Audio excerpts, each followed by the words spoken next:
understand more why the English national team underachieve so much in major tournaments?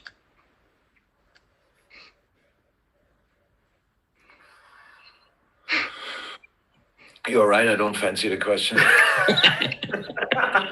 It's just I don't think it's a good idea as a German guy to speak about the English national team, the success they had or not.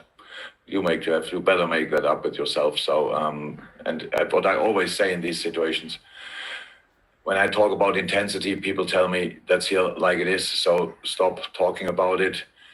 As long as you don't talk about it, nothing will change. If you need people from outside to tell you, by the way, it's pretty intense what you're doing here, and you know the reasons, you know about intensity and all this stuff. So I would just recommend write your articles about it and don't use voices of people. Nobody listens anymore, really. So you need to go for it on a serious basis. So what are we doing here, and then what happens in the summer and all that stuff. I said it around the 5 subs. I talked about the intensity, and we will see how the summer will be.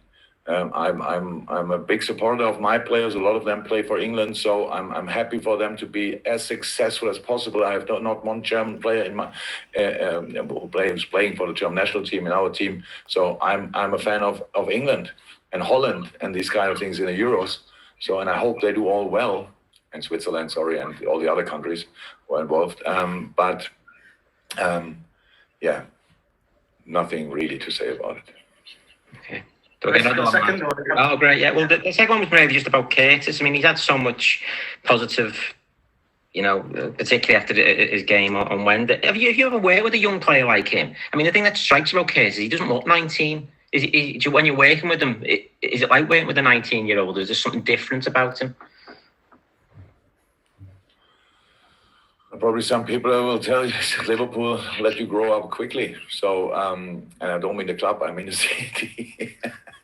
And yeah, he's 19 until he enters the pitch.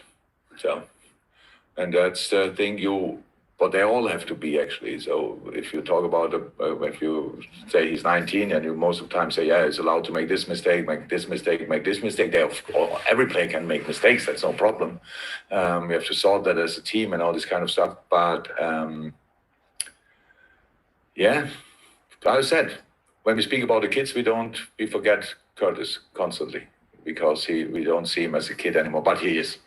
So that's just good. So we just has to keep working hard, has to keep staying grounded. But he is it's all great. And yeah, then the future could be pretty bright. That's it. Okay, Chris McKenna, then Paul. Chris next. No, we can't hear you, Chris. I don't know if it's related to headphones or not. If you've got headphones in, sometimes this happens. We can't hear you. Try again, Chris. Try again. We can always come back to you. Christopher? Yeah. No, Chris, we'll come back to you. We'll go to Paul if that's all right. It's okay. Don't worry. Paul Joyce and then Dom King. Hello, again. I was just wondering, is Joel Matip available for tomorrow? Joel trained yesterday completely normal. So it looks like. I'm not 100,000% sure, but it looks like. Thank you.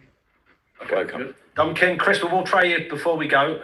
But Dom, you go next, and then we'll try Chris.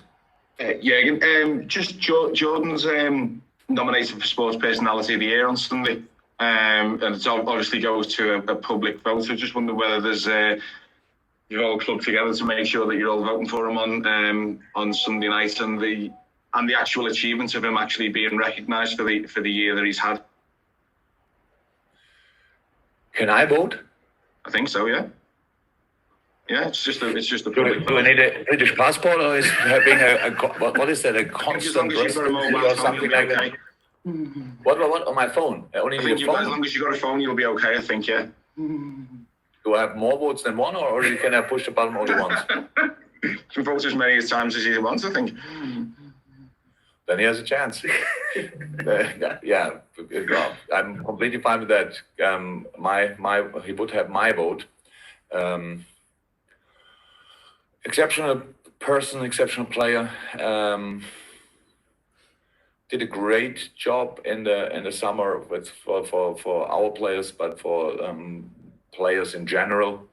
He's doing that for the England national team. He's involved in pretty much everything. So he's a great guy and would be a worthy award winner.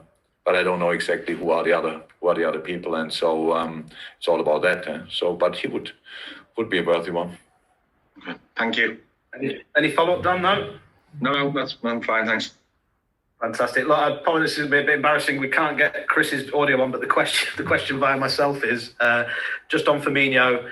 Does he talk about wanting to score more, or is he someone who enjoys being involved in creating chances off the back of his winning goal against Spurs? So, thank you, Chris. Oh yes, Roberto wants to score goals. So we had conversations about that. It's not that I tell him you don't have to score, or he tells me I can't score, or that stuff. No, it's all about you don't score because you want to score more.